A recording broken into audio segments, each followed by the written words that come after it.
Okay, good afternoon everybody. Me and my two colleagues, we work in the statistical department. So we manage national and international data.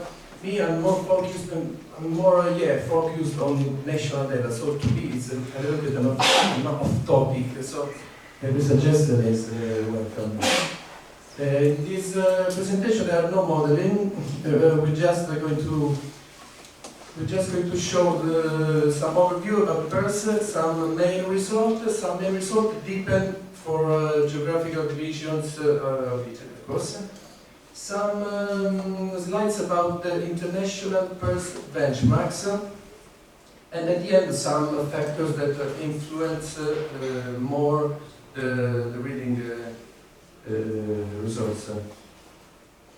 Okay, maybe in this context there's no need to make a big overview, but just for remember that it's the first study we are at the 5th cycle, and the object is the 4th year of the primary school, so 9 years old. So the task is to evaluate reading comprehension, mostly on the computer. Next cycle in 2026 will be fully digitally assessment. As other international studies, so there are many contextual information collected during the study. We chose just some of them, but there are many others. So reading literacy is the ability to understand and use the forms of written language required by society and valued by the individual. PIRLS introduced also the concept of reading purposes. They also collect information on students to what is the purpose of the reading. Just to remember that the PIRLS results are also used by Agenda 2030 as to monitor the equity of learning outcomes. In particular, in the last part that is included in the target 401, 42, 45, the Agenda 2030 consider the percentage of 4th grade students above the base benchmark we see later. The participation at pre-primary school, the effect of early years reading and books at home, and the effect of the used language by gender also. So, some numbers. These are the numbers of PIRLS that collected all over the 57 countries plus some sub-units. But let's see the Italian context.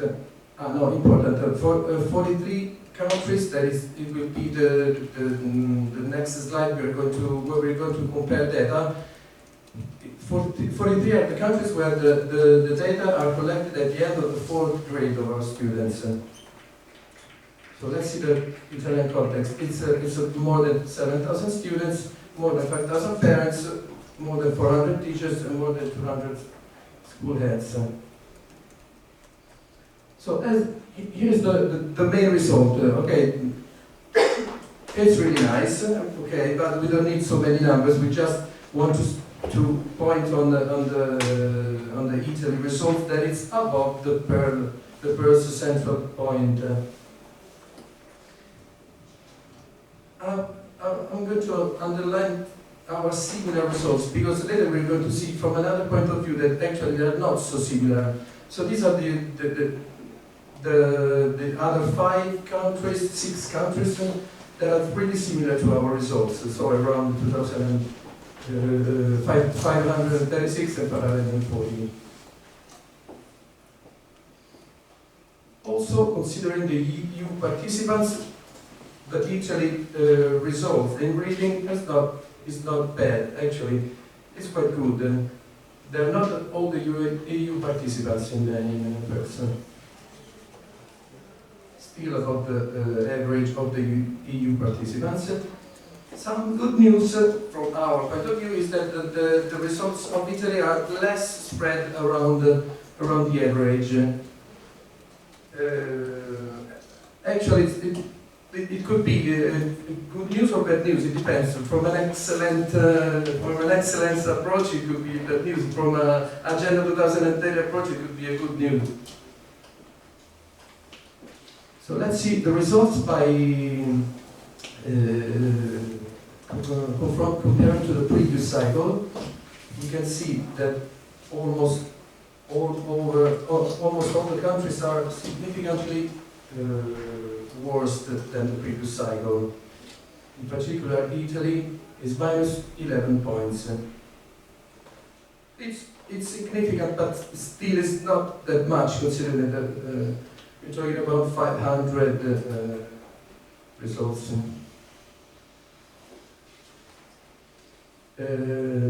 Let's start to see about our geographical division. That of course is sample. It's part of the sample, so we can consider the data. Otherwise, it will not be possible. So the difference is more in the north than in the other areas. So we can see that there are two blocks actually in our country, Italy. That is something the same coming from the Italian results. So there's the block of the central, northwest, and northwest. That it's always their results. It's always significantly higher than the south and southern island. So actually two blocks. What happens in the 2016? The same, almost the same. Just the difference between South and Southern Ireland. So if we go back to the previous slide, it's the same slide as before. I'm not saying that in our geographic division the result is bad. I'm just saying that it's really different. So if we put our 5 geographical areas in the countries, comparing with all the other countries, we can see the northwest is almost at the top. The northeast and the center is better than the Italian average. South and southern Italy it's more down, but still over the first central point. Also about gender, it's interesting that it's always, of course, as we expected, it's always in favor males, females, sorry. In Italy it's +7. Actually, it's also another good news. It's not that strong actually comparing to the other countries. It's more evident in the north and the center also. So let's go to another approach. Okay, these are the results, average results, but actually they're really synthetic. If we deepen the analysis according to the PIRLS international benchmark, we can distribute our students according to which level they reach. All the 4 benchmarks are, we can see, covered by items with a different difficulty level. Of course, I'm synthesizing something that has much more behind. And what we obtain is a probability that a student is likely to succeed the item describing that benchmark or the other one or the top one.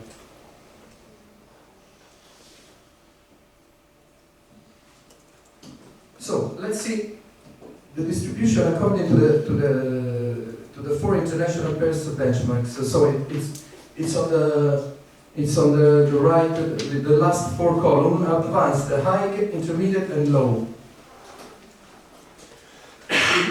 Still the 43 countries at the end of the 4th grade. This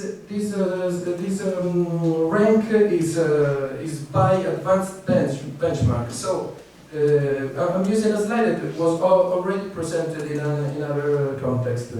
So Italy, it's a bit lower than the previous, than the average result. But what is interesting is that the similar, actually they're not so similar.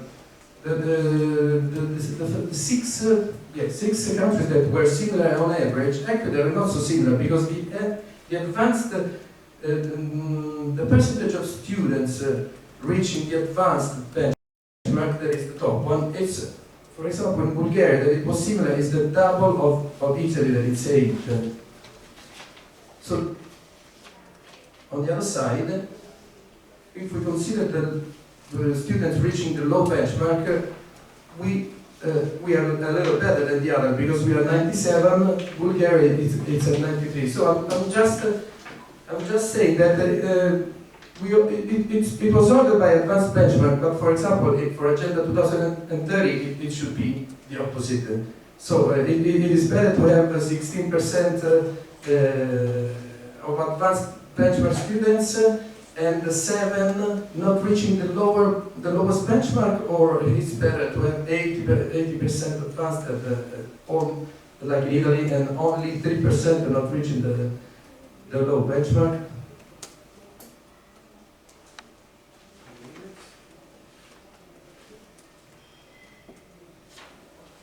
So we can see the same thing of the previous slide. In other words, this is the distribution of students in the geographical area in Italy.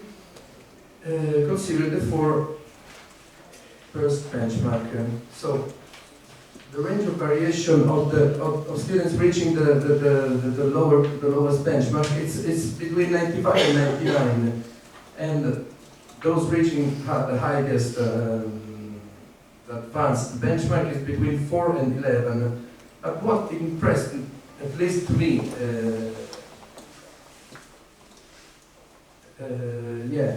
it is the difference between, for example, 71% in South Island and 87% in Northwest. So that's something that's, to me, it's impressive. Or considering the high benchmark is 21%. So it should be an information that could be reported to the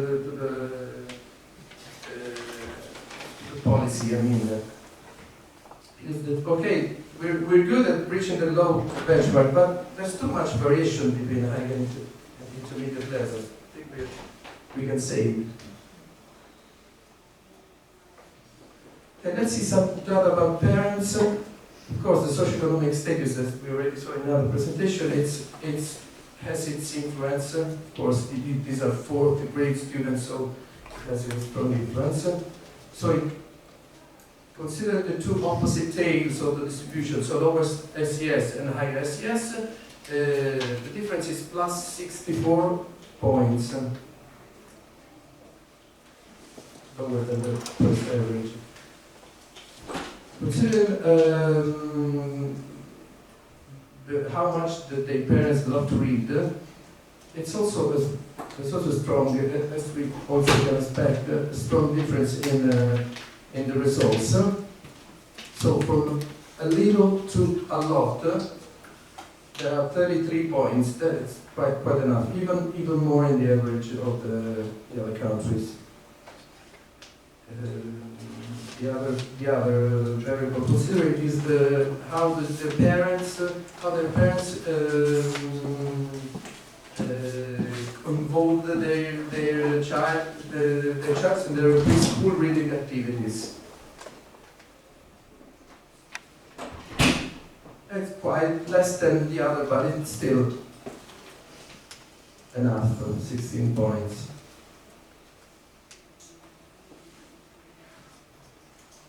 This one is Italian, sorry.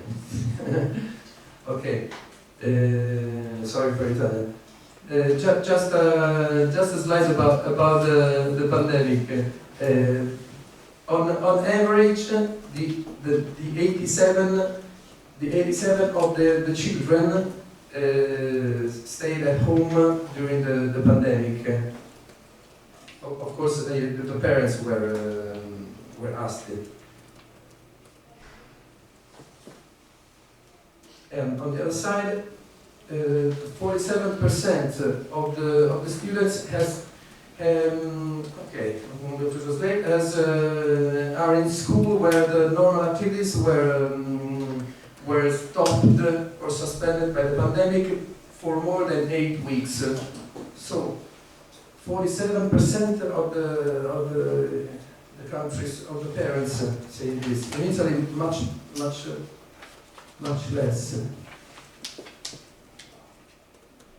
The last number is that in Italy only 6% of students has been in school where the normal activities were not stopped by the pandemic. Actually, I'll translate it. But anyway. Okay, what can we say? At least from these few results, because there are many other variables to be considered.